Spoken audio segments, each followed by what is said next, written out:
азыр жаңы нерсе чыгып атат.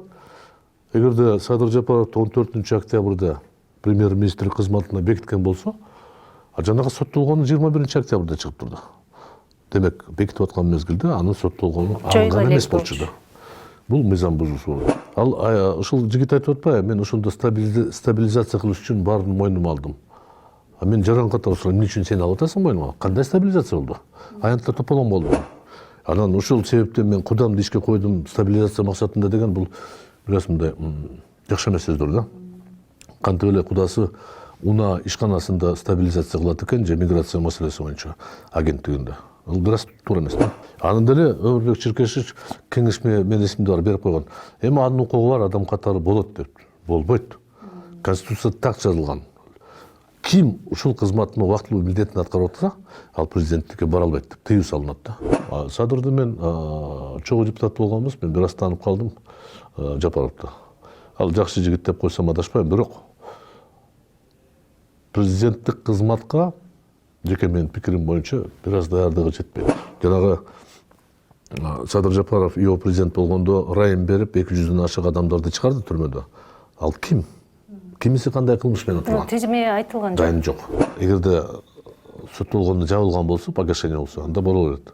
А мамлекеттик кызматка аталган, мен айткан, погашение болсо да бара албайт да. Мисалы үчүн ал мыйзамга ылайык Камчыбек Кадыршаевич бара албайт эле. Ал погашение болгондо судимость, аныкы акталган эмес болчу да. Жок, мен эми мындай да, камчы бушка барат деп ишенгим келбейт. Бирок башка себеп таба албай атам да. Акылбек Жапаров деген акылдуу жигитибиз бар да. Ал оңой эле чечет. Ничего страшного, референдумга койсок, ошол жерге кыпчып коебуз. Шайланган президенттин мөөнөтү узарта берсин деп коет да. Ошондой да сунуштап атат да. Садыр мына чимкелик депутаттар кайсын каласы. Ошондой контрасттын негизинде эле барат атабыз да азырчы. Кичине бир аз туура эмес да. Жаңы келген киши ая красавчик турбайбы бул. Сразу жүгүнтүп койду баарын деп. Бирок булар уже 3 жылдан бери Атамбаевка жүгүнүп жүргөн, Сооронбайга жүгүнүп жүргөн. Азыр Садыр Жапаровго жүгүнүп жүрөт да. Жасалма жеңиш мына Сооронбай Жээнбеков бүткөндө тагдыр ошого алып барат да. Ким гана эл башчы болбосо, биринчи кезекте үй бүлөсүн катуу кармаш керек да. Балдарыны, кыздарыны, аялыны, кудаларыны катуу кармаш керек да. Жээнбековго сыйлык катары, сорун катары берип койду да Садыр Жапарович. Ал менин жеке пикирим боюнча X деген наамга жетишпейт. 2010-жылы 15-14 киши бийликти баса калып, убактылуу өкмөт деп атап өзүнө декреттер менен көп нерсе өзгөртүп таштады. Эки жигит, үчүнчү жигит менен сүйлөшүп алып, биз ушундай чечтик деген бул биз бандиттик мамлекет эмеспиз го. Биз чечтик деп. Эмнеге сен чечесиң? Сен сот болуп калдың ба? Качандан бери сен чече турган болуп калдың? Тем более жанагындай ал шашып кетти квартираны 200 квадрат метрди оперуполномоченныйга берем деген бул кызыктуу болот да. Ал энем кичине али бери ушундай кайсы кызматка барганын толук түшүнө элек да. Үйрөнөт байсың. Амансызбы, Супер ТВ каналынын көрүүчүсү, эфирде кайрадан Сайыс коктейль берүүсү. Студияда мен Шайыста Шатманова жана Жогорку Кеңештин 4 жолку депутаты, Кыргызстан Коммунисттер партиясынын төрагасы, мамлекеттик жана саясий ишмер, ошондой эле мурдагы өлкө башчысы Абсамат Масалиев атабыздын баласы Исхак Масалиев болмокчу. Исхак ага, жаңы жылыңыз менен студияга кош келдиңиз. Бул жылдын 21 майында Жогорку Кеңеште сиз трибунага чыгып, мен мындан ары мындай жоопкерсиз Жогорку Кеңеш менен боло албайм. Бул курам менен кайсы бир ийгиликке жетишүү мүмкүн болбой калды деп туруп, мандаттан баш тартканыңызды жарыя кылгансыз да. Анан азыркы толкундоолордон улам, элдик бийлик алмашуудан улам Жогорку Кеңештин мөөнөтү узартылды дагы, алар иштеп атышат. Сиз өкүнбөйсүзбү мандатты тапшырып салганыңызга? Эми мындай да, бир жагынан тааныштар айтып атат да, сен кетпей турсаң болот эле, азыркы Жогорку Кеңешти үнүңдү жок дегенде чыгарып турасың деп. Балким бул жерде маңызы бардыр. Бирок мен ойлоп атам, мен туура эле кадам жасадым, себеби ошол айларда биз сунуштаган мыйзам долбоорлорду депутаттар колдобой коюп, таптакырымда эске албай мыйзамды бузуп жол менен чечим кабыл алгандан кийин мен ушул курам менен чогуу иштеше албайм деген чечим менимче туура эле болуп атат. айрыкча азыркы акыбалга жараша мен сөзсүз өзүмдүн пикиримди алмаштырбай элем. Муну байкасаңар, мен айткан сунуштар ишке ашып атпайбы ошондо. Ошондо эле жанагы босогосун төмөндөтүп койсо, мен ойлоп атам 5-октябрь болобу, болбойбу Кудай билет аны. Шайлоо күрөөнү азайталы дегенсиз. Күрөөсүн азайтып койсо, ким билет мындай болобу эле. Эгерде биз айткандай дифференциалдык добуш берүү боюнча принципке өтсөк, балким тазараак шайлоо болмокту. Бирок тилекке каршы ал ишке ашкан эмес. Ал мезгилдеги президент кысым кылып туруп эле, анын аппараты кысым кылып, депутаттар көпчүлүгү окубай туруп эле 9%, 7%га кайра кайтарган болчу да. Биз 5% тыныштаганбыз. Анан акыркы мен сиз туура айттыңыз, мен 4 жолку депутат болгом да. Бирок мынчалык сын пикирди депутаттардын аттарына жогорку кеңешке арналган сын пикирди мен көрө элекмин да. Демек биз чоң катарларды кетирип атабыз. Парламентти курамын шайлап аткан мезгилинде биз элибизге жеке адамды шайлабай, биз жалпы спискени шайлоо ушуга алып барат экен да. Алар мисалы үчүн ушул бүтүн Кыргызстан болобу, же ата журт болобу, же мекенчил болобу, ушул партиялардын жетекчисине жагып туруп добуш берип, анан жыйынтыгына караса жогорку кеңешке барганда томпойгон башка таптакыр башка жигиттер келип атат, же кыздар келип атат. Же оозун ачпай жүрөт, же оозун ачканда тескери сүйлөгөндөр болуп атат да. Ошондуктан биз өтө мен де 4,5 жыл иштедим, ушул сын пикирге мен ойлоп атам татыктуу эле ээ болдук да. Аз болгонсуп мына октябрь окуядан кийин, бийлик алмашуудан кийин булар таптакыр мындай ойго сиңбеген бир кадамдар жасап атат да. Мисалы үчүн 28 октябрь күнү депутаттардын мөөнөтү бүттү. 5-6 чакырылыштын мөөнөтү бүттү. Анан алар бир мыйзам кабыл ала коюп, өзүнүн мөөнөтүн чексиз убакытка узартып коюшту. Болгондо да конституциялык реформага байланыштуу деп. Бирок ушул 22 октябрда конституциялык реформа боюнча бир да сунушта болгон эмес, бир да мыйзам долбоору болгон эмес. Демек алардын мыйзамы эчтеке таянган эмес. Анан эсиңерде болсо, мына сиз журналист катары ошол күндөрү айрым депутаттардан сурамжылык алгансыңар да.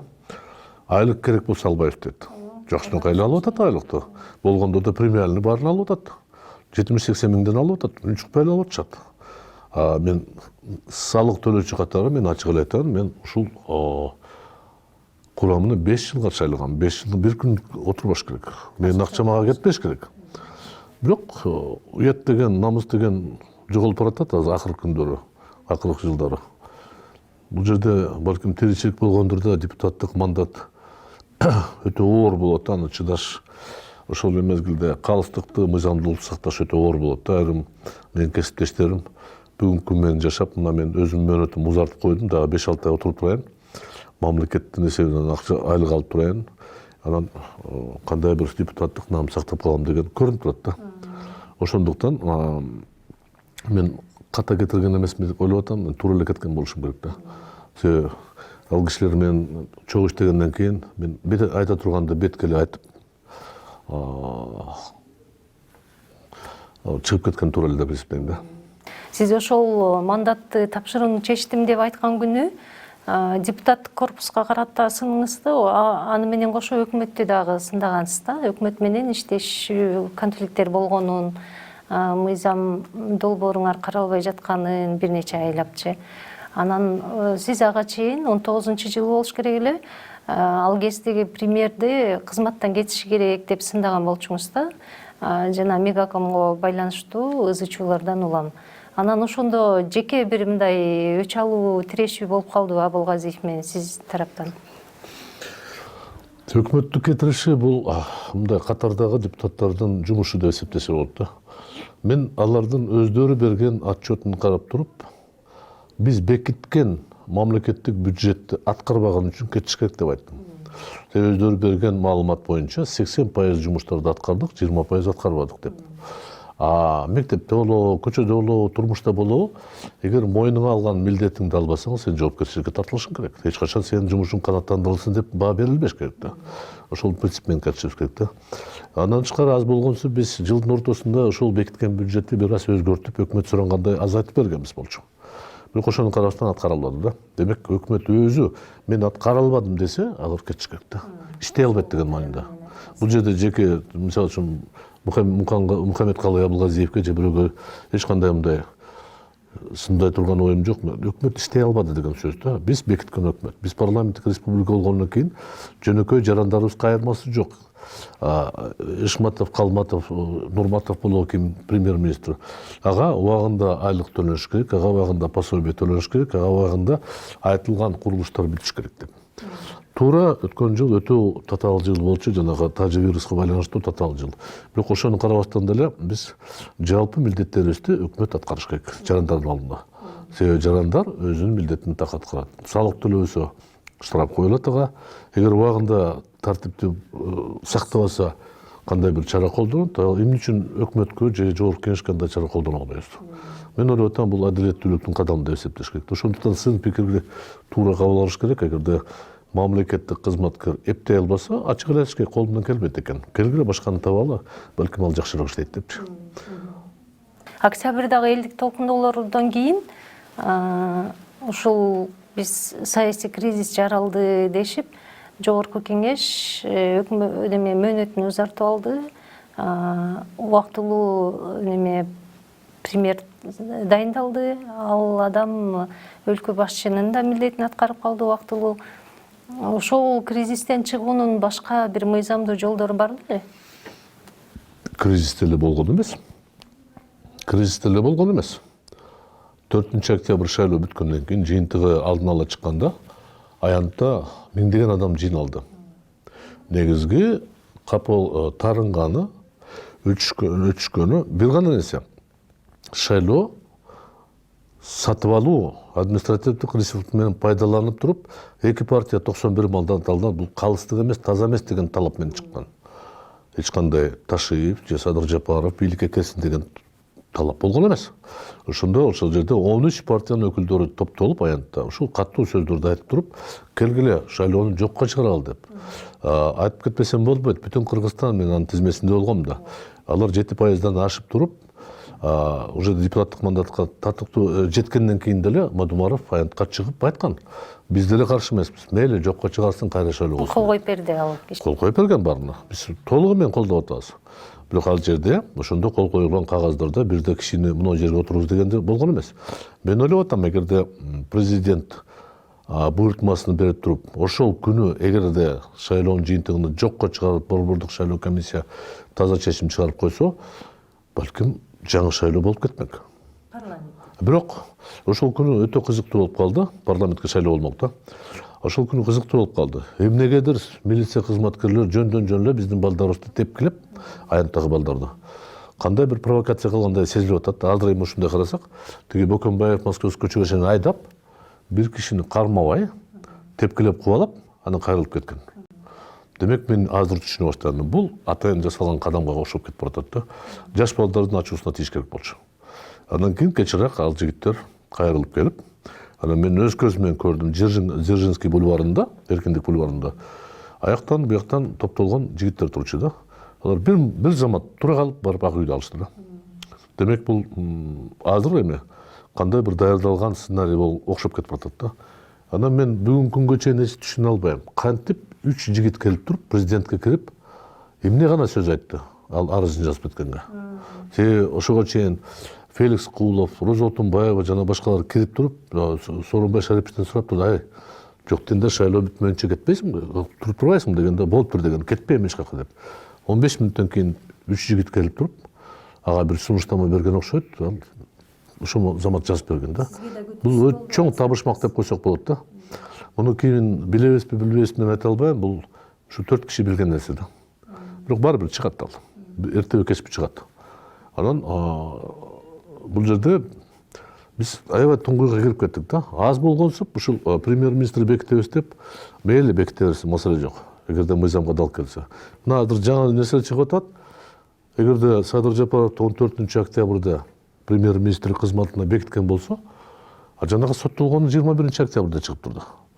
Демек, бекитип аткан мезгилде анын соттолгону алынган эмес болчу да. Бул мыйзам бузуусу болот. Экинчиден, эмнегедир жогорку кеңештин төрагасы президенттин милдетин аткарбай, премьер-министр аткара баштады. 2010 жылы конституция иштеткенде мен конституциялык кеңеш менин мүчөсү болгом. Ошондо мен эсимде бар. Талкуулап атканда ушул норманы биз айтканбыз. Ушундай өтө оорчун акыбал болгондо президенттин милдетин аткарган киши эч кандай шайлоого барбаш керек, калыстык сакташ керек. Ушул ой менен кабыл алынган норма. Демек, ким болсо да ушу милдетин аткарган киши ал башкаларга шарт түзүп бериш керек деген маанидө. Ошонун үчүн Отунбаева 11-жылы качкан эмес да? Отунбаевага кичине башкачараак. Ал убактылуу өкмөттүкү бир аз башкачараак. Алар мыйзамды жокко чыгарып, биз бийликти мойнуна алдык деген сөз болду да. Ал убактылуу өкмөт мойнуна алдык деп. Ал туурабы туура эмеспи, ал башка кеп. Убакыт келгенде жооп беришет балким. Көп нерсе бузган. Бирок алар кандай болсо да башкача болчу. Бул жерде Садыр Жапаровду Жогорку Кеңешке 1 алып барды, 2 алып барды, 3 алып барды, андан бекитип беришти. Мейли жаманбы, жакшы депутаттар бекитип берди. Бирок ошол бекитип аткан мезгилде анын соттолгону жок болгон да. Бул кандай болсо деле мен ойлойм чоң мыйзам бузуп атат. Бирөөнү тонодубу? Шаардыктар өзүн коргоду, өзүнүн үйүндө. Барып өз ишин болуптур. Менин балдарым тынчтык сактады деп андай эмес. Мен эсимде бар, Курсан Асанов ички иштер министри болгондо бүтүн Кыргызстан башка партиялардын жөнөкөй жарандары барып, баягы добровольный народный дружина болуп жүрүшкөн да. Ар бир инсан өзүнүн ишканасын коргоп жүргөн да. Ал жерде бирөө мойнуна ала албайт, меники деп айта албайт. Бир да киши. Эл өзү көтөрүлүп коргон. Тынччылык болсун деп. Анан ушул себептен мен кудамды ишке койдум стабилизация максатында деген бул бир аз мындай жакшы эмес сөздөр да. Кантип эле кудасы УНА ишканасында стабилизация кылат экен же миграция маселеси боюнча агенттигинде. Ал бир аз туура эмес да. Ошондуктан мен ойлоп атам, ушу кыйшык баштагандан баштап, кийин президент боло коюп, его президент. Анан 15-20 күн ичинде кызмат ордуна адамдар дайындап туруп, кайра тапшырып аткан бул окшобойт да. Анын деле Өмүрбек Черкешевич кеңешме мен эсимде бар берип койгон. Эми анын укугу бар адам катары болот деп. Болбойт. Конституцияда так жазылган. Ким ушул кызматтын убактылуу милдетин аткарып атса, ал президенттикке бара албайт деп тыюу салынат да. Демек жанагындай мен кичине 15 миң башкарып турайын, муну жумушка коюп коеюн, анан кайра кетем деген бул туура эмес да. Ошо соттуулук боюнча бүгүнкү күндө Жапаровдун соттуулугу, Садыр Жапаровдун, ал президенттик кызматка талапкер катары азыр шайлоодо жүрөт. Аябай талкуу кылып жаратып атат да элдин арасындачы. Анан ал кишиге байланыштуу бир иш кайра кароого жөнөтүлгөн деп жогорку сот жарыялап атат. УКМК болсо Жапаровдун адвокаты жарыялады. УКМКнын тергөөчүсү ал ишти токтотту, кыскартты депчи. Анан ушундай эле статуста иштер кайра кароого жөнөтүлгөн. Бизде азыр көрүнүктүү саясатчылардан Алмазбек Атамбаев бар, Өмүрбек Тикибаев бар. Алардын ишин тергөөчү кыскартпай эле, Бектур Асанов, Дүйшөнкул Чотонов бар. Ооба. Алардын ишин кыскартпай эле тергөөчү. Ошондо эл 5-октябрда бийликтин адилетсиздигине нааразы болуп чыкты эле. Көчөгө. Кайра эле кош стандарттуулук жүрүп атабы? Кош стандарт эмес, бул көрүнүп турат го. Текебаевди тизгинин тартыш үчүн бирдеме менен кармаш керек да. Кармакка илиш керек. Тилди кармаш үчүн жана кылмыш ишин токтотуп туруш керек да. Аяк эмес, буяк эмес, токтотуп кыскартпаш керек да. Ал кимдин колунда азыр? УКМКнын тергөөчүнүн колундабы? Ооба. Жок дегенде башкы прокурор карап туруп кыскартса болот. Ал депутат болгон. Ошондуктан ал ким бийликте болбосо деле ошондой аракеттери бар. Анан ошол тили кыска болсо сүйлөбөсүн, көп каршы сүйлөбөсүн, баягы мегаком боюнча 1-2 сүйлөп койду Өмүрбек Черкешев. Анан жымжырт болуп калды. Эмне себептен мен билбейм. Балким аны деле бир чайга чакырып сүйлөшкөндүр, билбейм. Ушул мындай тынччылыкты сактап турат да. Ошондуктан бул бизде көптөгөн жылдан бери болуп атат. 2010-жылы мени деле ушул убактылуу өкмөт камап коюп, 2 жума кармап, жоопко тартам деген бир аз аракеттер болчу, бирок кийинчерээк 1 жылдын ичинде сот чечими менен эчтекеси жок деп тапкан да. Эми ал мезгилде мен түшүнөм, алар Жогорку Кеңешти таркатыш максатында мени камап койгон болчу. Себеби мен апрель айында Жогорку Кеңештин төрагасы болуп шайлангам да. Анан алар Жогорку Кеңеш эгерде күчүнө кирсе, аларды кабыл алыш керек деген ойдон анан качырган да, депутаттар качып кеткен. Ал башка тарых, бирок болгон. Азыр сиз айткандай жанагы иштерди кармаш керек да. Эгерде азыр баарын актап койсо, алар бетке айтат да, чындыкты. Ал эми сиз айтканда соттуулугу деген мен мындай ойлоп атам да. Садырды мен чогуу депутат болгонбуз, мен бир аз таанып калдым Жапаровду. Ал жакшы жигит деп койсом адашпайм, бирок президенттик кызматка жеке менин пикирим боюнча бир аз даярдыгы жетпейт. Айрыкча бул акыркы 3-4 жылдан бери камакта отуруп саясатта эмне болуп атат, элдин турмушу кандай, анан кандай болуш керек деген ынтымак алып бара турган даярдыгы жок болуп атат да. Аны мен ойлоп атам, бирөө адаштырып атат. Мейли, ал өзүнүн пешенеси деп коелу. Анан мындай ситуация болуп атат. Юристтер эки пикир болуп атат. Бирөөсү айтат, премьер-министр бекитип атканда соттолгон алынган эмес деп. Мыйзамда мындай жазылган. Соттолгону эки жол менен алынат. Же убакыт өткөндөн кийин, же соттун чечими менен болуш керек. Болду. Андай чечим жок, убакыт өтө элек. Демек, ошол кылмыш ишти сот кайтарып, кайра кароого жөнөтүп туруп, аны ал кыскартат. Ошо кыскарткандан кийин ал соттолгон эмес деп эсептеш керек да. Бирок премьер-министрликке бекитип атканда 14-октябрь эсимде жок. Ошондо 14-ндө да бекитилген ооба. Ал чечим жок болчу. Үчүнчү жолкусу 14-октябрда. Ошондуктан 14-нө чейин соттолгон мындай тазаланган эмес да. Мен мисалы үчүн Садыр камакта жатканда мен эсимде бар бир кайрылуу жазгам, кол койгонмун. Ошонун адвокаттары келгенде боштондук берилсин деп мен деле кошулганмын. Мен азыркыга чейин айтып атам, аны куугунтуктун саясий негизи бар болчу. Бирок кандай десе деле Каптагаевди машинага тыгып, бензин менен куйган ал деле болгон да. Окуянын өзү болгон. Окуянын өзү болгон. Каптагаев доом жок деп жүрөт. Эми ал андай айта албайт, себеби бул өтө оор кылмыштарга карайт. Мамлекеттик кызматкерди, губернаторду камап туруп, бензин менен төгүп өрттөйбүз дегенде мен ойлоп атам, ал көп нерсе ойлонгон да. Кийин өткөндөн кийин эми эл кайрылганда, аксакалдар кайрылгандан кийин ачуу тараганда мейли деп коюш мүмкүн. Бул адамдын айрыкча кыргыздар кечиримдүү болот да. Бул түшүнүктүү нерсе. Тем более бул жеке Садыр өзү Кыргызстанда болгон эмес. Эжесинин машинасы, инисинин машинасы мен билбейм, но чыгылып Садырдын өзүнүн ушул кылган ишке тиешеси жок деп мен деле ишенем. Бирок ошол күндөрү болгон ызы-чууга сөзсүз тиешеси бар. Ал эми актаса болот, акташ керек аны. Сөзсүз эле актап туруп эле президентке барган бул башка нерсе да. Ошондуктан мен өзүм сынып пикирин айтып атам, жакса жагат, жакпаса жакпайт.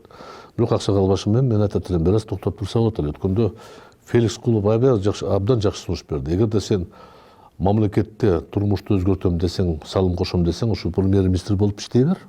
Сени эч ким куулаган жери жок. Бирок кандай болот атат? 15 күн ИО президент, бир ай премьер-министр аны убактылуу токтотуп коет. Ошондуктан бул бир аз эмес, бир топ кыйшык болот атат да. Мен ийгиликтерди каалайт элем ал жигитке, бирок таза жол менен барыш керек да. Ошол эле. Анан аз болгонсуп мына эң өкүнүп турган мен ош шайлоодо дагы бир коркунуч болуп атат. Мына бүгүн жазыптыр. Кара Суу районунда айрым жаранда агитаторлор барып туруп коркутат экен кошуналарды. Эгерде бул кандидат көбүрөөк албаса, анда баарыңарды жаман кылабыз депчи. Аны расмий түрдө Акипресте борбордук шайлоо комиссия, прокуратура текшерип атат дейт. Бул Ысыкөлдө да ушундай болгон. Бирок текшерип тапкан эмес. Азыр Кара Сууда деле таппайт. Бирок баарыбыз эл менен жашагандан кийин угуп турабыз аны. Жанагы Садыр Жапаров ИО президент болгондо райым берип 200дөн ашык адамдарды чыгарды түрмөдө. Ал ким? Кимиси кандай кылмыш менен турган? Тизме айтылган жок. Дайын жок. Бирок мен бир факты билем, мына катта бир жигитибиз чыгып алып, ушундай жигиттерден тең туштарды коркутуп атат. Ал болуп аткан нерсе. Мени тиги киши бошотту, ошол кишиге чукпашыңар керек. Бирөөңөр булк этсеңер көрсөтөм деп качык эле коркутуп атат. Ошондуктан биз кичине мындай жаман фазага кирип кеттик да. Саясатка эрежени сактабаган адамдарды киргизип атабыз да. Мыйзамды сактабаган жигиттерди киргизип атабыз да. Бул өтө коркунучтуу да. Мен каалабайт элем, биз понятие менен жашабышыбыз керек. Пахан деген болбош керек да. Анан жок, биз келдик, мына мен төрдө отурдум, төрү меники деген балким башка турмушта болушу мүмкүн, башка элдин коомунда болушу мүмкүн, бирок светтик, мамлекеттик башкаруудан андай болбош керек да. Каалайбызбы, шайлоо жолу менен болуш керек, таза жол менен болуш керек. Ошондуктан биз коркунуч акыбалда турабыз, өтө коркунуч акыбалда. Мен ойлоп атам, 10 январь менен бүтпөйт. Эми ал дагы кийинки жылды дагы шайлоолор менен өткөрөбүз го. Ишенгиле болот. Мына мен 20 жылдан бери активдүү катышып атам саясатта. Барган сайын акыбал курчап баратат да, жаман болуп баратат. Саясатта. Вот эмне үчүн биз кыргыздарда биз өзгөчөлүгүбүз бар да. Кайсы жерге барсаң, ким менен сүйлөшпөсөң, 2 мүнөттөн кийин саясатка өтүп кетебиз. Же Мадумаров, же Жапаров, же Ташиев, же Масалиев бирөө сүйлөп калабыз да. Мен башында ойлогом биз аябай активдүү экенбиз, биз элибиз ушундай экен да кыйын экен. Кийин түшүнүп калдым, эмне үчүн саясатка киришип атабыз. Кыла турган ишибиз жок болуп атат да. Жумушубуз жок болуп атат да. Келечегибиз жок болуп атат да. Алып аткан пособие, пенсиябыз жетишпейт иштекиге. Анан ичибиздеги баягы кыжырыбыз кайнаганда бирөөгө чыгарышыбыз керек. Каерде чыгарабыз? Саясатты чыгарабыз. Ушинтип бөлүшүп кетебиз. Анан эл катары биз түзүлө элекпиз, ачык эле айтам. Биз азыр Ысык көлдүн эли, Таластын эли, Кадам жайдын эли, Ноокаттын эли деп бөлүнүп атабыз да. Өзүбүздүн кулубуз, өзүбүздүн эмес кулубуз деп айтып атабыз. Ошондуктан биз өзүбүздү сакташ үчүн кандай бир ынтымакка жасашыбыз керек да. Талапкерлер бири-бирине сын пикир айтып атышат, ал күткөн нерсе. Бирок акмак деп, саткын деп, садыр өзүнөн углаган кишиге саткын, акмак деген сөз. Эми ал чын жаздыбы, жаныбарды жаздыбы, андай жарашпайт да, болбойт андай. 2005-жылдагы окуялар дагы бүгүнкү күнгө бир аз окшош.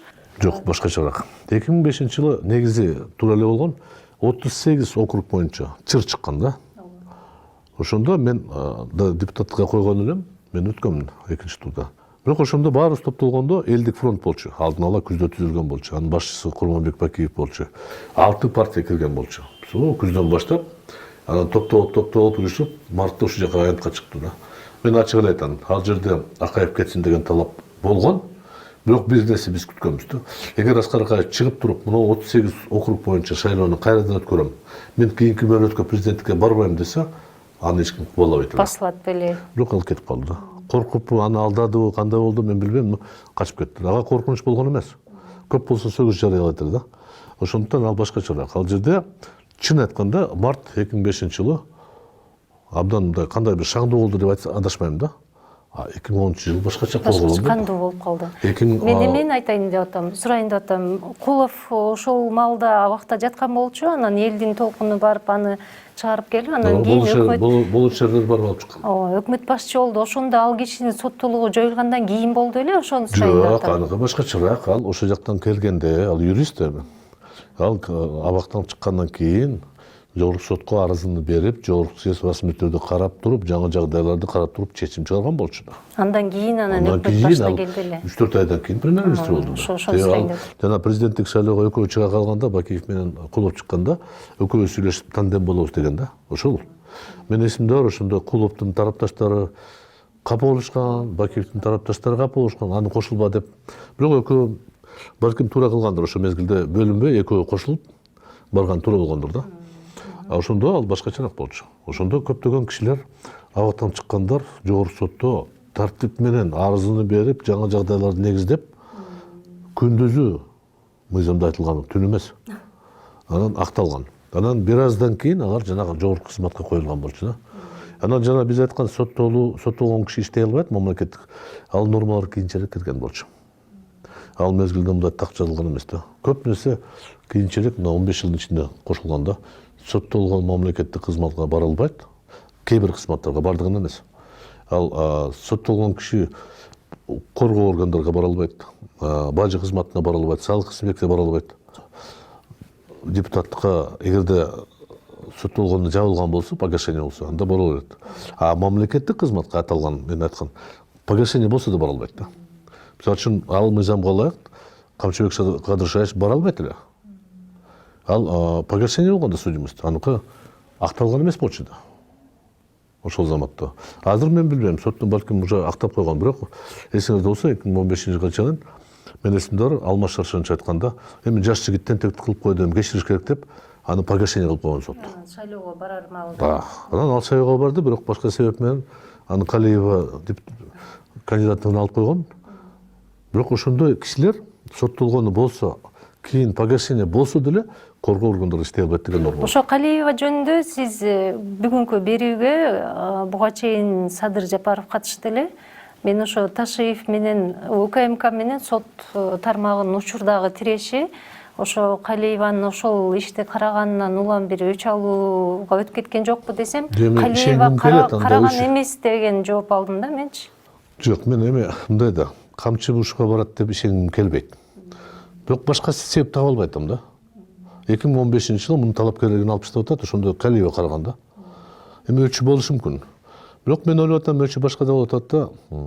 Булар жогорку сот Ташиевди, Жапаровду баягы чечимдерди жокко чыгарган. Анан рахматтын ордунда мен сени камап коем деген мен үчүн түшүнүксүз да. Айрыкча Жогорку соттун пресс кызматы айтты го, жанагы Калиевага доомат кылган бирдеме чарбачылык жумуш боюнча аны биз тиешебиз жок, аны чет өлкөлүктөр инвесторлор өздөрү уюштуруп өздөрү кылган, биз эч кандай тиешебиз жок да. Андан тышкары Жогорку сот менин билишим боюнча кагазды да мыкты да сатып албайт. Сот департаменти бар. Ооба, сот департаменти капсыздайт. Калиева буйрук бере албайт. Эгерде суранганы башка нерсе далилденсе, ал башка кеп болот да. Но бирок мен биринчи жолу угуп атам, УКМКнын башчысы расмий түрдө коопсуздук кеңеш жүрүп аткан учурда пресс-конференция берип, соттун моюнуна, Жогорку соттун төрагасынын бетине ачык күнөө койгону мен уга элекмин, ал мыйзамга дал келбейт, андай болбош керек да. Эгерде кылмыш иш болгон күндө деле анын өзүнүн жолу болуш керек да.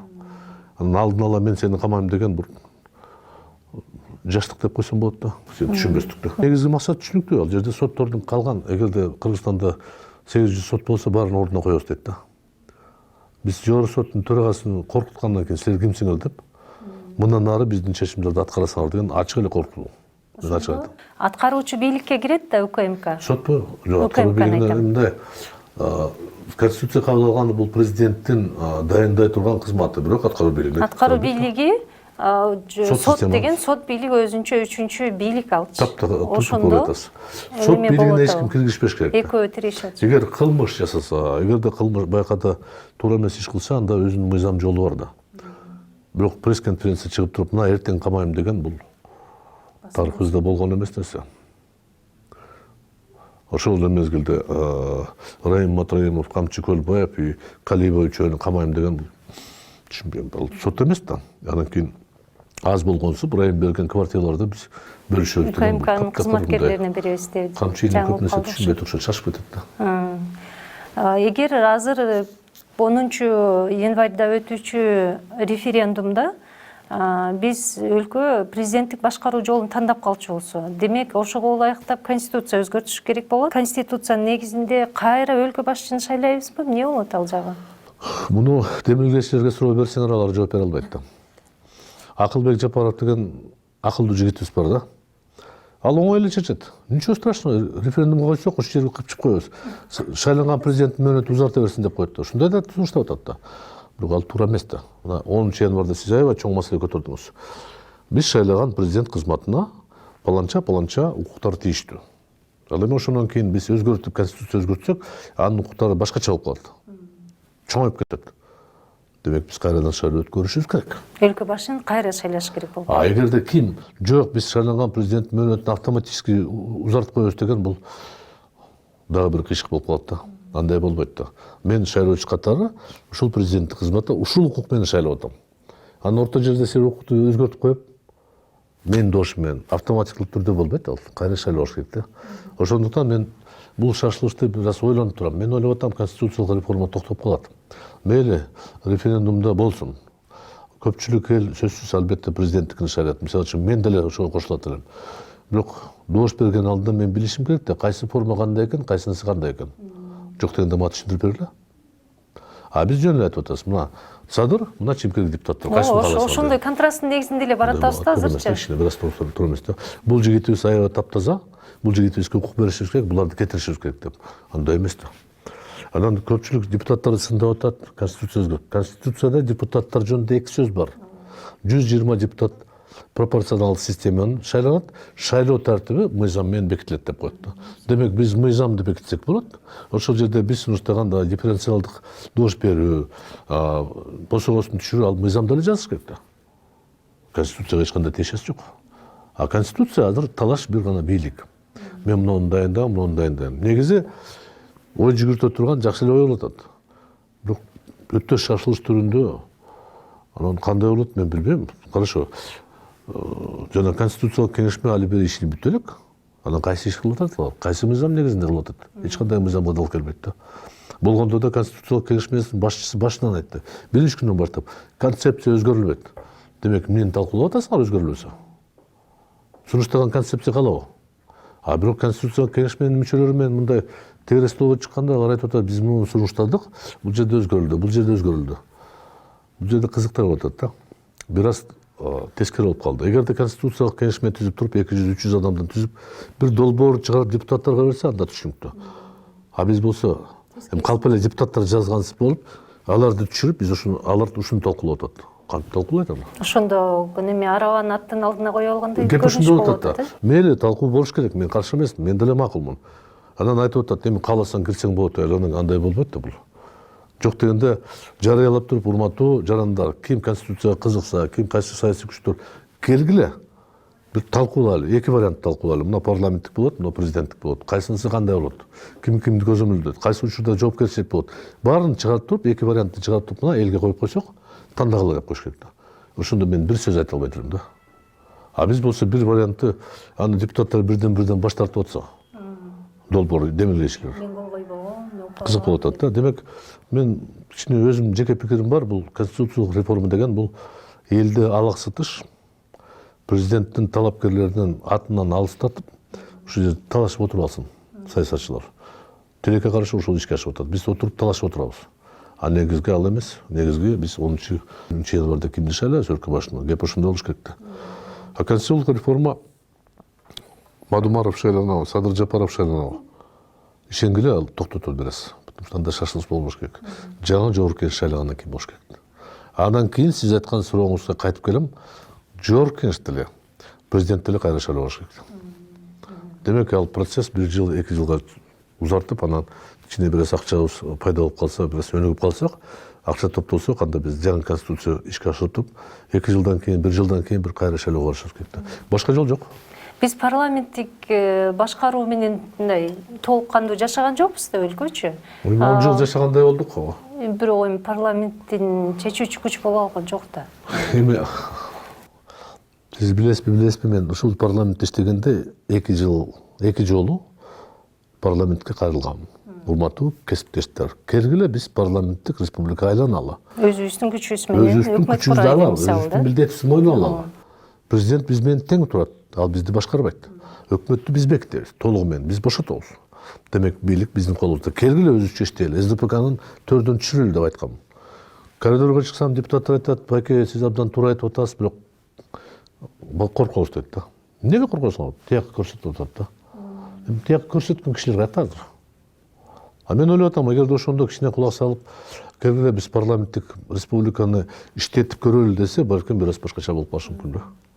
Но ал жерде бир нерсе баары бир түшүнүшүбүз керек. Парламенттик башкаруу болгондо саясий партиялардын ортосунда сөзсүз келишим, эл соода деген сөздү ордун табат баары бир. Эки топ сүйлөшүш керек. Мен премьер-министрликти мага бересиңер, спикерликти мага бересиңер, мына министрди мага бересиңер, мына ушинтип болбосо, ынтымакка жетпейт да. Азыркы акыбалыбызда жогорку кеңеш мындай эл азыр ачыгын айтканда депутат деген сөздү уккусу келбей калды да. Аябай мындай чимкирик дешти, башка деди, айтор өзүбүз шайлап келип алып, анан кийин жанагы оттон алып суудан алып көргө таштагандайчы. Анан ошол депутаттарга ачууланган абалда эле президенттикке көздөй бараткан жокпузбу биз? Бул контраст. Мына чимкирик депутаттар деп коелу. Эми чимкирик деп анан Атамбаев айткан, мен кесиптештерим. Анын арасында мындай бирден сүйлөшсөң абдан жакшы жигиттер, кыздар. Топтолгондо эле бир банда болуп калат да. Ким башкарат, ким мурдан жетелет билбейм. Мындай сүйлөшсөң, алар деле бирөөнүн атасы, бирөөнүн баласы, бирөөнүн күйөөсү. Көз карашы бар. Жакшы жигит, анын 4-5 миң шайлоочусу бар. Кээ бирлер айтат, буларда эч ким шайлаган жок, шайлаган. Ар бирөөнүн артынан 4-5 миң шайлоочу бар. Айыл өкмөтү болобу, район болобу, республикалык бар. Көпчүлүгүнө. Айрым капчыктар бар. Капчыктар эми аларды эч ким байкабайт. Бирок ошолор кылган сөздөрүнүн макалөдөн баштап туруп эле, баян-саянден баштап туруп, барып биринчи күлөт, кийин шылдың кылат, кийин жек көрө баштайт да. Жек көрүп калышат. Анан ошондой акыбалда, албетте, жаңы келген киши красавчик турбайбы, бул сразу жүгүнтүп койду баарын деп. Бирок булар уже 3 жылдан бери Атамбаевка жүгүнүп жүргөн, Сооронбайга жүгүнүп жүргөн, азыр Садыр Жапаровго жүгүнүп жүрөт да. Демек ошону түшүнүшүбүз керек. Анан депутаттар эми мөөнөтүбүздү узартып алдык, айлык алабыз. Анан жарымыбыз баары бир шайлоого өтпөйбүз, депутат боло албайбыз, жок дегенде ошо 6-7 ай жашап калалы деген ниетмен жүрөт да. Анан эгерде биз Садырга бүгүн кызмат кылып калсак, ал президент болсо, анын партиясы сөзсүз күчөп кетет. Ошол мекенчил болобу, кайсы партия мен билбейм, ал сөзсүз же экинчи биримдик, же ак жол, же алга болуп калат. Анан ошол тизмесине мен кошулуп калам деген көптөгөн депутаттардын үмүттөрү бар. Биз айрыкча башка улуттардын менин кесиптештерим менен сүйлөшкөндө ачык эле айтат. Келечекте ушул шайлоого ушу тиги чоңдун партиясы менен барабыз дейт. Эми алар тарыхый ушундай болгон да. Ошондуктан депутаттар абдан чоң сын пикирге татыктуу болуп атат да. Анан эл деген эл экен да. Ошол эле депутаттарды 5 жыл мурда шайлаган болчу. Ошол эле Сооронбай Жээнбековке 900 миң добуш берген да. Чынбы, калппы, урдаппы, кандай болуп? Мына Каракулжадан Жээнбеков президент болгон шайлаганда 2 участкада бир да талапкерге бир да добуш берген жок. 100% болгон. Демек, мен билем да ал жерде. Неужели баары 1900 адам баары эле жакшы көрүп берген? Жок. Ал жерде мындай койгон: туугандар, биздин кулунубуз, бир да добуш четке чыкпасын. Ким каршы берсе келбей эле койгула. Болду. Азыр мен угуп атам, көлдө да ушундай бир ой жүгүртүп атат, жөнөкөй балдар. Бул жакшылыктын белгиси эмес да. Өмүр бою атам Кыргызстанда 6 жыл башкарган атам Абсамат Мусалиев. Бирок ошондо деле кайсы бир шайлоо болсо деле биздин айылыбызда алыш айылында 95-100 киши башка жака добуш берет да. Анан мен бир жолу капа болдум да, ата ушундай кандай жердесиң? Ал жакшы дейт, болсун дейт.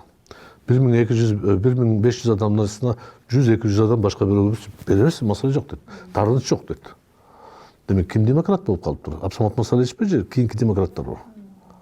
Бул мен ойлоп атам, жасалма жеңиш мына Сооронбай Жээнбеков бүткөндө такдыр ошого алып барат да. Азыр мына талапкерге административдик ресурстун колдобойт эл өзү дейт, андай эмес. Каяктагы сөз бул? Акимдер эл өкмөттөр чуркап жүрүп автобус менен алып келип атпайбы? Анан мен көптөргө көңүл бурбайм эми. Миңдеген адам жыйналып туруп, ат мингизип, телевизорго көрсөтүп, чапан кийгизип, башка нерсе шоу кылганы, мындай шоулорду биз көптөгөн көргөнмүн да мына. Ошол эле аксакалдар, ошол эле эжекелерибиз, Алмаз Атамбаев, Курманбек Бакиев, Аскар Акаев, Жээнбеков барганда ошол эле стадиондордо жыйналып, жакшынакай бата берип, калгандары эл бузарлар деп болгон да. Бул анан бирок алар кызматтан кеткенде бирөө да чыгып коргон эмес да. Ошону дайым эске алып жүрүш керек. Сен төргө чыгыш мүмкүнчүлүк бар. Төрдөн кеткенде кандай болот экен? Ушул депутаттар, ушул аксакалдар кандай кылат экен да? Анан дайым эске алып жүрүш. Мен акыркы жетекчини акыркы күнгө чейин түз жүргөн, эч кимден уялбаган жүргөн бул Абсамат Мусалиевич деп койсом адашпайм. 6 жыл башкарып туруп, кызматтан кеткенден кийин бул жерде иштеп депутат болгондо ал акыркы күнгө чейин Дзержинка мына Эркиндик бульварында эркин жүрчү эле да. Эч кимден бекинбей, эч жака качпай. А калган бизде жетекчилерибиз мына Аскар Акаевич, Курманбек Бакиев, Алмаз Шаршенович, Сооронбай Шарипович. Төртөө тең акыбалы оор болуп турат да. Аксакал жашына жеткенде бул Кудай сактасын өзүнүн элине кошулбаган жаман. Демек ушуга жеткенде ал кишилердин өздөрүнүн салымы бар да. Бир учурда байкабай калып, көрбөй калып, аял күчүнө кирип калып, балдары чоңоюп калып, үй бүлөсү, жакындары жаман кызмат менен ошого алып барган деп чоң салым бар. Бирок ага өздөрү моюн берип бериш керек болчу да. Сиздер аралашчу элеңиздер Абсамат Мусалиевичтин иштерине? Атам эми заман башкачараак болчу, бирок атам Кыргызстанда 6 жыл башкарганда бирөөбүз да, мен мугалим болуп иштегенмин, кийин милицияга өтүп кеткем. Эжем болсо доктор болуп өмүр бою азыркыга чейин иштейт. Инем агроном болуп колхоздо иштеген. Карындашым болсо үйдө балдар баккан. Бирөөбүзгө деле жетекчи кызматка жол бербейт, тыюу салынган да. Мени бир жылы райондук комитет партияга чакырган, инструкторго. Атам менен кеңешейин десем, атам кагып таштаган да. Мен жетекчи кызматта иштегенде сен бир жака барбайсың деп, мугалим болуп жүрөр депчи. Кийин түшүндүм, ал мезгилде бир аз тызылдасам, ишим тызылдаса деле, бирок түшүнүп калдым, кийин туура эле калып турду. Мен менин пикирим боюнча ким гана эл башчы болбосо, биринчи кезекте үй бүлөсүн катуу кармаш керек да. Балдарыны, кыздарыны, аялыны, кудаларыны катуу кармаш керек да. А бизде акыркы жылдары куда деген серьезно болуп калып. Балдарым аябай неме болсо, не кылайын? Балдар акылдуу болуп калат экен, аялы акылдуу болуп калат экен. Мен ишенген биринчи аял деп бирөөсү сүйлөт. Экинчиси айтат, менин балдарым акылдуу дейт. Үчүнчүсү дагы агаларым акылдуу, инилерим дейт, акылдуу деп айтышат. А жыйынтыгында ошо инилери, агалары, кудалары кылган иши тамчылап жаман мүнөздөмөгө чоң салым кошушат да. Ошондуктан мен ойлоп атам, ушу Абсамат Масалевич, анан Турдакун Усубалиев, Агачерин Исхак Разаков, алардын балдары жөнүндө эч ким эчтеке деп айта албайт эле, алар эч кайка чыкпайт. Бир гана Турдакун Усубалиевдин кичүү уулу бизде проректор болуп иштеген, мен анын колунда иштегем. Бир аз ал кичине сөз кылчу эле, калгандар бүт баары жымжырт. Бир да жетекчинин балдары мамлекеттик жетекчи кызматта иштеген эмес. Жол бербейт эле ага. Сиз салык төлөөчүмүн деп сөзүңүздүн башында кеп кылып өттүңүз. Бүгүнкү күндө өлкөнү ушундай акыбалга алып келген киши экс-президент деген макамда калды. Анан ал азыр резиденцияда жашап атат деп айтып атышат. Анан жанагы өмүр бою мамлекеттик күзөттө жана башкаларда айтор бир мындай бир артыкчылыктарда жашашын туура деп эсептейсизби салык төлөөчүнүн эсебинен? Деме, Конституцияда жана мыйзамдарда так жазылган. Иштеп кеткен президенттер экс-президент деген макамына татыктуу деп жазылат. Ал мыйзам менен берилет, бекитилет. Бирок кийинки президент жарлыгы менен оформить этет да. Биз болсо азыр Жээнбековго сыйлык катары, соорун катары берип койду да Садыр Жапарович. 6 жыл президент биздин алдыбызга келип ант бергенде, мен президент кызматына кирип жатып, толук иштеп туруп, мамлекетиме, элиме кызмат кылам деп ант берген да. Демек ал жерде 3 жылдан кийин кетем деген болгон эмес. Эгерде ден соолугуна байланыштуу кетсе, ал бир жөн. Анда жанагы материалдык жагынан камсыз кылсак болот. Сопсу эле отуруп тургандан жок мен кеттим деп, анан элдин ынтымагы үчүн кеткен деген менен биз көзүбүз көрө эмес көрүп турабыз да, кайсы ынтымак боюнча. Бир кичинекей топ сени коркутту, ачык эле айтпайсыңбы ким коркутту деп. Жок, бирок айтпай. Анан мурдан алдын ала кеткен, ал менин жеке пикирим боюнча экс деген наамга жетишпейт. Ал балким эгерде президент же милдет аткаруучу өзүнүн чөнтөгүнөн жардам берем десе, өзүнүн фондунан жардам берем десе, ал коюш мүмкүн. Бирок жана биз кабыл алган мыйзам боюнча ал дал келбейт. Убакыт келет, маселе көтөрүлөт да. Бул моралдык жагы, юридикалык ошондо экс-президент деген макамды ким берди анда Сооронбай Жээнбековго? Мен бүгүнкү күндө бизде бир да президент экс-президентке жеткен эмес. Атамбаевка Сооронбай жогорку кеңеш биз кол тийбестикти бошотуп, жооп бердик уруксат кылмышка тартканга. Бирок экс-президенттин намында эч ким албайт. Бул алган жок. Сыйлык эмес. Бул кызматын тапшырып кеткенден кийин татыктуу. Мисалы үчүн Алмаз Шаршеновди өтө кызыктап атат. Аны эч ким ала албайт анын статусун. Тарыхта калат ал экс-президент деген. Пенсиясын эч ким бошото албайт. 80 миңби, 70 миңби канча жыл аны ала албайт. Биз болсо бүгүн акыркы жылдары жана жигиттерибиз кичине түшүнбөй туруп муну сыйлык катары эсептеп, сыйлык эмес бул. Кызматыңды татыктуу аткардыңбы, айтылган мөөнөттө кеттиңби, тынч кеттиңби, сага кылмыш ишиң жокпу, анда сен ушу статик экс-президент деген намга жеттиң, сага дача берилет, сага машина берилет, сага эки коргоочу берилет, ошо менен жүрөсүң депчи. Эгерде мурдараак кетсең, анда болбойт андай. Мен мисалы үчүн жеке пикирим боюнча бул жерде кандай бир Садыр Жапаров ачык айтты го, эми мындай бир жакшылыктын белгиси болсун деп мен берип койдум дейт. Ал бере албайт. Закон берет аны. Демек ал соодонун жыйынтыгы болуп атат да, сен кетсең мен сага ушундай кылып берем деп. Көрүнүп турат го. Бул жерде мен ойлойм, булар да ката кетирди, убакыт келгенде бул маселе көтөрүлөт. Эми ким билет, балким мен кайталап коеюн, эгерде ден соолугуна байланыштуу болсо, анда бир жөн да. Сопсо эле турган жигит кетип калса, мен ал кишиге дош берген эмесмин 2017 жылы. Бирок ким берген, адамдар, шайлоочулар дош берген 6 жылга шайлаган. Ишенимди көрсөткөн 6 жылга. Иштеп бер деп. 900 миңден ашык шайлоочу дош берген. Сооронбай Шарипович Жээнбековго. Демек ал иштеп бериш керек болчу. Эки гана учурда кетиш мүмкүн. Ден соолугуга байланыштуу же башка себептен байланыштуу. Башка учурда кетпеш керек ал. Чарчап калдым, кетем деген болбойт. Учурда бийликке келген топ азыр 2010 жылдан берки өлкөнүн жашоосун, бийликтин иш аракеттерин мындай катуу сынга алып, биз ошол датадан баштап мындай туура эмес жолго түшүп алдык деген бир идеология жүргүзүп атат да. Мен ошондо суроо жаралып эле, 2009 жылы биз мындан жакшы жашачу элек. Жок, мындай да. Буга да негиз бар да. Алардын сын пикирге айтканга негиз толук бар. 2010 жылы 15-14 киши бийликти баса калып, убактылуу өкмөт деп атап өзүнүн декреттери менен көп нерсе өзгөртүп баштады. Бирок 2-июнда референдум өткөргөндөн кийин мыйзамдаштырып алды. Кайсы бирок менин эсимде бар, мен ошондо референдумдун протоколун алыш айынан алдым. 13% адам келиптир шайлоого. 13%. Дем ал болду ишке ашты, конституция кабыл алынды. Ошондо булар кабыл алган көптөгөн декреттер анча-мынча мүлктү тартып кеткен, мыйзамдуу, мыйзамсыз. Ошону азыр өзгөртө албай жүрүшөт. Анан эң негизги ошондо булар парламенттик республика болсун деп, чын айтам, мен да ошонун катарында конституциялык кеңеш мүчөсү катарында мен колдодум. Парламенттик республика болсо, партиялык түзүлүш болсо, биз башкача болуп калабыз. Бир адамдын бийлиги бекемдебейт, бир адам үй бүлөсү башкарбайт деген ойдо ишке ашырган. Бирок кызыктуу болуп атат кыргыздарда. Парламенттик атасаң деле баягы жыйынтыгында президенттик болуп калат экен. Президенттик десең деле супер президенттик болуп калат. Анан президент Атамбаев болгондон кийин бир аздан кийин депутаттар бирден-бирден, фракция бирден-бирден ал кишиге кызмат кыла баштады да. Кийин 17-жылы президент алмашты, Сооронбай Жээнбековго бирден-бирден кирип кызмат кыла баштады да. Бул демек саясий партиялар, шайлоого катышкан, депутаттык мандатка ээ болгон партиялар өздөрүнүн укугуну, өздөрүнүн милдетин так түшүнбөйт экен да. Биз ушим жетелекпиз деп болот да, партиялар жетелек экен да.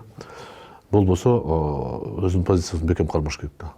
Ошол себептен ошол мезгилдеги чыгармаларды сындоого толук негиз бар. Чын эле биз ошону баштабадык беле.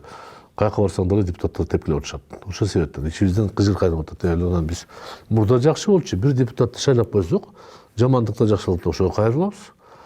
Урушсак да ошону, мактасак да ошону. Азыр түшүнбөйбүз дедик. Биз бүтүн же коммунисттерге, же башка социалисттерге дош берип койдук. Анан карасак базарком келип калды, каяктан келип калды. Же бир ишкер келип калды.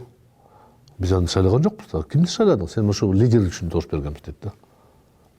Анан ошого биз кайталап коеюн. Ушул наразычылыкты жок кылыш үчүн биз шайлоо принциптерди өзгөртүшүбүз керек болчу. Ошондо мен шайлоого барганда ушул партияны тандайм, ушул партиянын ичинде Шаисте болот, Исхак болот, бул жигит болот, ушул бирөөнү белгилейм да. Ошондо жыйынтыгында жана тизме фактически болуп калат да. Ким биринчи болуп калат тизмеде, ким акыркы. Ким дошту көбүрөөк алса, ошол биринчи катарда туруп калмак да. Бирок ал жерде чоң маселе бар да. Женский квота менен жаштардын квотасы аткарыш кыйын да. Тилекке каршы айтып кетсек, бизде коомубузда азырынча аял затты түз шайлоо менен өткөрүш кыйын да, чын айтыш керек да. Бизде эмнегедир эми биз баягы Азия мамлекетпизби, ошондой деп атасыз. Аял затка кичине мындай көз караш башкачараак да. Мен эсимде жок, акыркы 10 жылдын ичинде 2000-жылы бизде эл өкүлдөр жыйынында бир гана аял болчу эле, Шарипай эже. ЗСТ, по-моему, Алевтина Проненко болчу эле, экөө эле. Андан кийин шайланган эмес да. Ошондой нерсе бар да. Ошондон биз карашыбыз керек. Мен ойлоп атам, ушу шайлоо мыйзамдарды карап чыгыш керек. Бирок бул жерде башка маселе болуп. Жанагы дифференциалдык дош берүүгө партиянын лидерлери каршы болот. Элге койсо кээ бир лидерлер четте калып калышы мүмкүн. Өзү.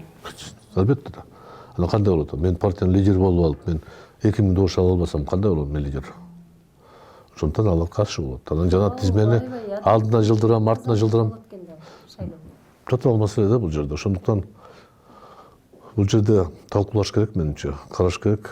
Анан ушул жерде саясий эркти көрсөтүшүбүз керек. Биз чоң адаштырып атабыз. Биз элде айтып атабыз, мына мен коррупцияга күрөшөм, конституцияны оңдош керек дейт.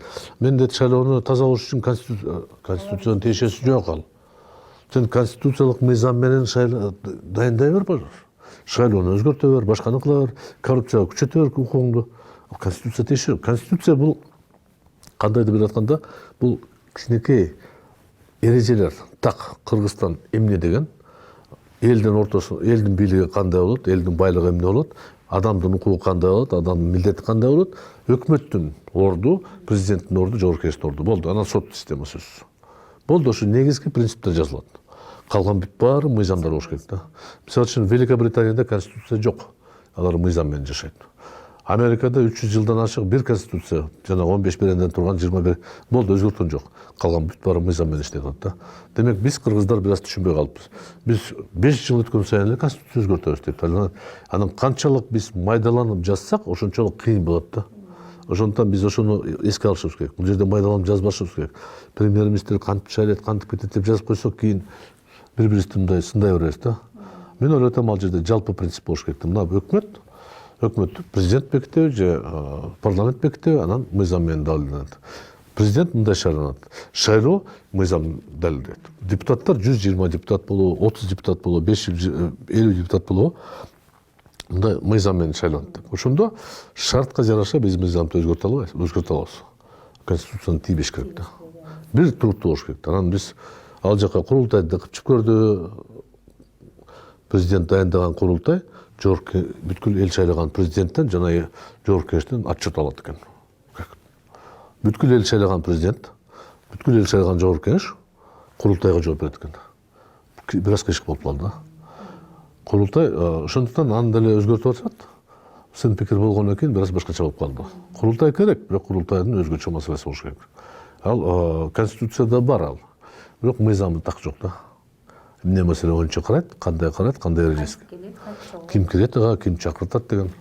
Эгерде президент чакыра турган болсо, анда жана Туркменистандагыдай совет старейшин болуп калат да. Жөн эле келип, фотосун алып, Ол красавчик деп. тамагын ичип, сыйын берип. Ошондуктан бул жерде бизде юридикалык көп талкуулар бар да. Аны тартынбай эле талаш керек, уруш керек, бир кандай бирдикке келишибиз керек. Башка бизде жол жок. Анан мен жеке пикирим, конституция максималдуу түрдө майдалангандарды алып коюшубуз керек да. Ошондуктан биз ошого кыйналып атабыз да. Конституцияга кыпчып туруп жазып коебуз, анан кийин 5 жыл өткөндөн кийин бул конституцияга дал келбейт деп отурабыз да. Андай болбош керек эле. Бирлештириш керек деп атасыз. Туура. Анан өзгөртүшүбүз керек деп. Өзгөртүү мына 9 жолу өзгөрттү конституцияны. Бул жакшынын белгиси эмес да. Андай болбош керек эле. Биз бир бекиткен конституцияны аягына чейин кармашыбыз керек. Мыйзамдарды өзгөртсө болот. Башка кеп. Коррупция жөнүндө азыр сөз кылып кеттиңиз. Сиз буга чейин бажы кызматында иштеген адамсыз. Анан учурдагы коррупциянын ана башы катары мындай элдин арасына ошондой мүнөзөмө сиңип кетти Райымбек Матраимов боюнчачы. Райымбек Матраимов боюнча ошол кездеги өлкө башчынын мен саясий чечим кабыл алдым дегени Садыр Жапаровдунчу УКМКнын мамилеси туура деп эсептейсизби? Ошо жазага мындай камап коюу же соттоо дегенге жеткирбей эле кайсы бир акчасын сен берсең анан мындай эркиндикте жүрөрсөң болот деген жаза жетиштүүбү ушундай? Мыйзамдар боюнча, айрым кылмыштар боюнча кызматташуу деген түшүнүк бар, ал жаңы кодекстер боюнча туура эле. Эгерде кандай бир мүлктү уурдап койсо же башка бирөөнү алып кетсе, ошол кылмышкер кайры ордуна коюп койсо болот, бул кызматташуунун түрү. Бирок бул жерде Райымга байланыштуу таптакыр башка. Бул жерде система, коррупциялык система деп айтып атпайбы? Ташиев айтып атпайбы? Ар бир машинадан 500дөн 2000 долларга чейин алынган болчу деп. Мен бажы кызматкер катары, эмгек сиңирген юрист катары мен түшүнбөйм. Кайсы статья менен камалып атат? Машина жок, товар жок, ишкер арыз жазган жок. Кайсы акчаны атат? Ал эмне өзүнүн баягы 10 жылдан бери жазган тизмеге мына машинада мынча алдым, мына жазып бергенби? Анда кандай болот? Анда ишкерди камаш керек да. Ар бир машинадан келген ар ишкерди камаш керек. Жоопко тартыш керек. Ишкерди анык болсочу? Себеп пара берген деле жоопко тартылат. Пара алган деле жоопко тартылат. Анан мен үчүн түшүнбөйм да. Эгерде мына 2 миллиард сом төлөп берди, кызматташып атат, берип атат деп эмне статья менен төлөп атат? Кантип бюджетке приход болот? Соттун чечими жок да. Бул акча бериши мүмкүн. Ал депозитный счетто туруш керек Минфинде. Иштетпеш керек аны. Бир тыйын деле. Бирок мен ишенбейм. Эч жагы эле иштетип койгон. Себеби бюджет тешикте. Ал акча которулганына ишенесизби? Аны мынчалык алдабайт го менимче. Минфин тактап берсе, бирок аны соттун чечими болмоюнча мамлекеттик бюджетине бир тыйын түшпөш керек да. Анан сиз айткан эки жигит, үчүнчү жигит менен сүйлөшүп алып биз ушундай чечтик деген бул биз бандиттик мамлекет эмеспиз го. Биз чечтик деп. Эмнеге сен чечесиң? Сен сот болуп калдың ба? Качандан бери сен чече турган болуп калдың? Андай болбойт. Мамлекетке керектүү болгондо айтыш керек. Мына ушундай мына беренеге ылайыктуу кызматташуу болуп атат. Бул ушунча төлөп атат. Бул эми бюджетке түшөт, ал соттун чечими болот деп. Анан бизге айтып берди, мен сүйлөштүм, мен чечтим деген андай болбош керек да. Сөзсүз адамды камаш максат эмес. Бирок байкасаңыз, бир жагынан 2 миллиард сом төлөп атат, экинчи жагынан жакшы жигит деп атат да. Билбейм, 2 миллиард сом чөнтөгүнөн алып төлөгөн жигит жакшы жигит болмок беле. Анан ал өзү ушу Атамбаев, Жээнбеков болгон учурда бизде Кыргызстанда эмне көзөмөл жок болчу беле. Администрация башчылары жок болчу беле. УКМКнын башчысы жок болчу беле. Демек алар аралашкан болуш керек анда. Анан мен маалыматым так жок, бир гана жанагы Камчыбек Кыдыршаевич айткан маалыматты таянып атам, мен үчүн түшүнүксүз. Баары бир кандай болсо да акчага ортого салса, анда ал бюджетке түшпөй туруп, соттун чечими чыккандан кийин приход болуп, расход болот да. Тем более жанагындай ал шашып кетти квартираны 200 квадрат метрди оперуполномоченныйга берем деген бул кызык да болот да. Ал мүлк мамлекетке өтө элек, аны фонд көзөмөлчүдө кабыл алып, сатып акчасын бериш керек да. Аукциондон. Анан жок мен чечтим деген бул. Ал иним кичине али бери ушундай кайсы кызматка барганын толук түшүнө элек да. Үйрөнөт байсың. Ошондуктан бул камагандардын, анан дагы бир депутатыбыз 8 жыл мурда кылмыш кылды, ошо төлөп атат деген сөз мен үчүн кызыктуу болуп атат. Ал кантип депутат болот эгерде төлөп атса, мойнуна алып атса. Мен уурумун, мен төлөп атам десе, кантип депутат болуш деп атат. Аны немедленно депутаттан бошотуш керек да. Ким экен ал мен билбейт экенмин. Сурасам айтпай коюшту. 8 жыл мурда төлөйт. Түшүнбөйм. Кылмыш жасап туруп, налогтон жашырып туруп, азыр төлөп койсом болду, ушу менен бүтөбү.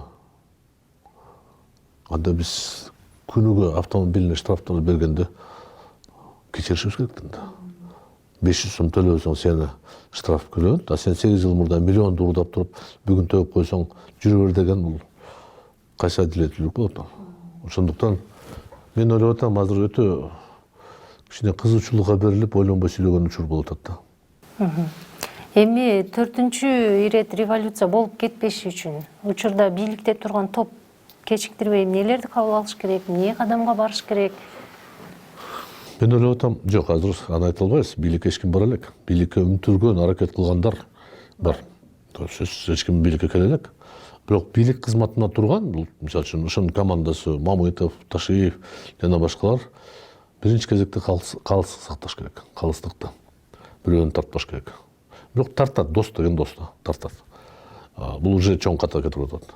Экинчиден, ким гана президенттик шайлоого 10 январда жеңбесе деле, бир гана нерсеге саясий күчтөрдү каалайбы каалабайбы меники сеники деп бөлбөй ынтымакка чакырыш керек да. Мен дайыма айтып жүрөм, дагы бир кайталап коем. Кыргызстанда көп болсо 200 саясатчы бар. Мындай сөз өтө турган саясатчы.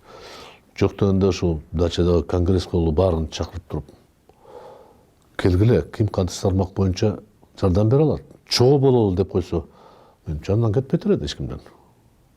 Аны мен Роза Сакындага айтканмын, Сооронбай Шариповичке да айтканмын, бирок эмнегедир ал бул болбогон киши, бул тигиндей мындай деп, эми мындай деп, жетекчи кызматка отурган адамдын акылы 10 эсе көбөйүп кетет экен да.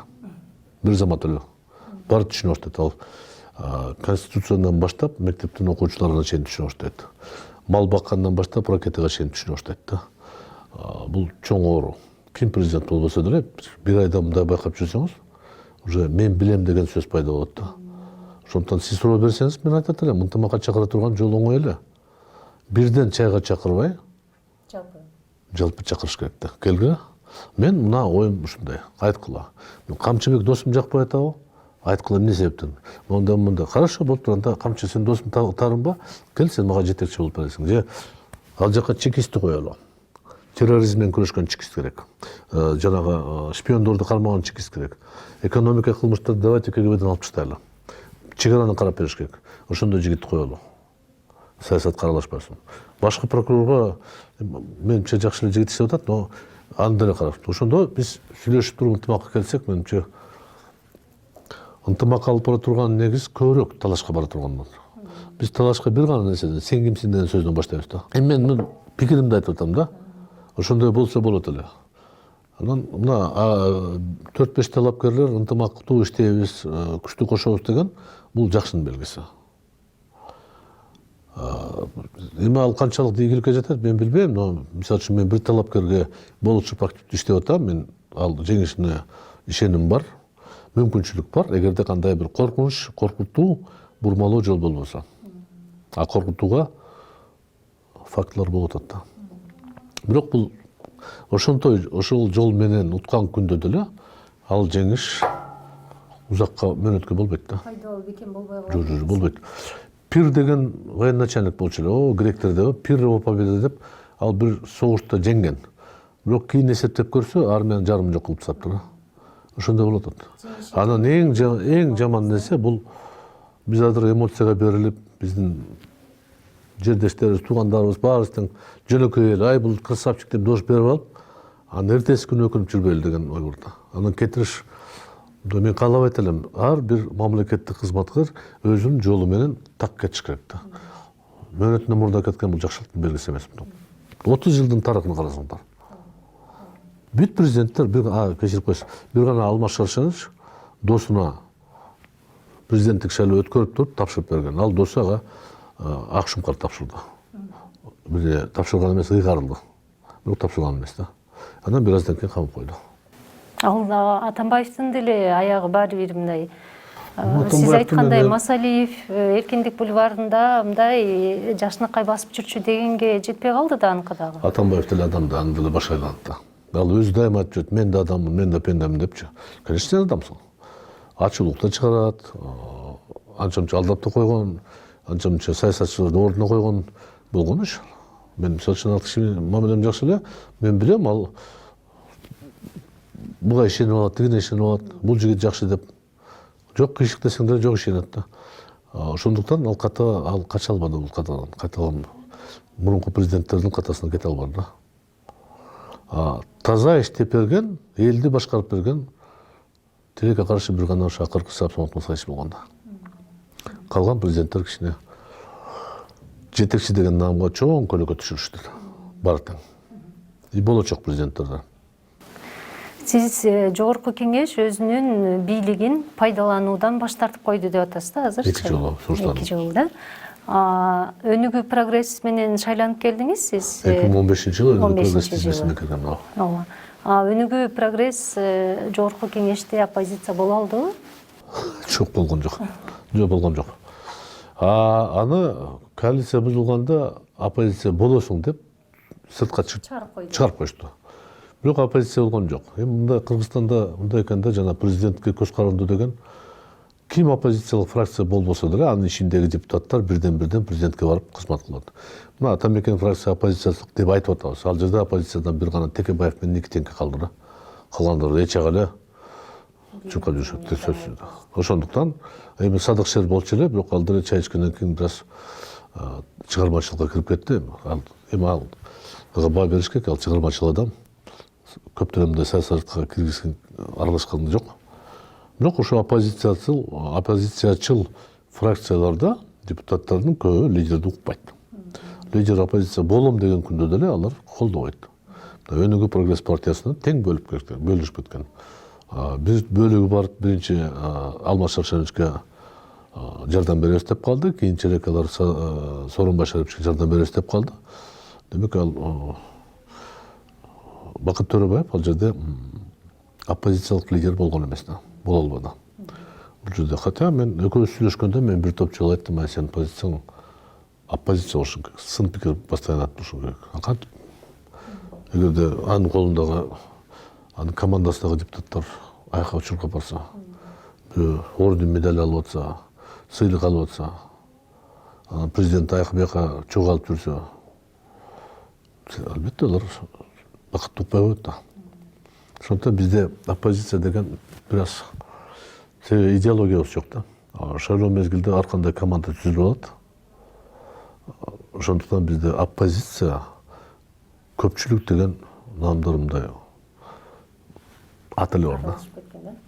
Президентке кызмат кылган топ, четте калган топ деп койсоң адашпайм да. Бирок четте калгандардын жарымы Бияка өткөнгө аракет кылат. Жок, аракет кылып өтүп алышат, доошун беришкен. Ошондуктан бир доош деп кабыл алып атпайбы? Ысқақ ага, бүгүнкү маегибиз кызыктуу болду. Рахмат сизге. Анан эми эл деле өзүнүн добушун сатабы, башка кылабы, бир өлкөнүн өңүшүн каалайт. Сиздей депутаттар жана өзүнүн үнүн, өзүнүн принцибин, өзүнүн бир добушун айта ала турган, коргой ала турган адамдардын жогорку кеңеште болушун каалайт. Кайсы бир күнү ошондой тандоо жасоого алыбыз, акыбалыбыз, деңгээлибиз жетет деп үмүт кылам элден да. Сизге чоң рахмат, ыраазычылык. Ушун менен бүгүнкү берүүбүздү жыйынтыктайбыз. Сиздер Исхак Масалиев агабыз менен маекти supertv.kg сайты аркылуу көрө аласыздар. Ошондой эле Super TV телеканал аркылуу да көрө аласыздар. Кийинки көрүшкөнгө чейин сак саламат болуңуздар.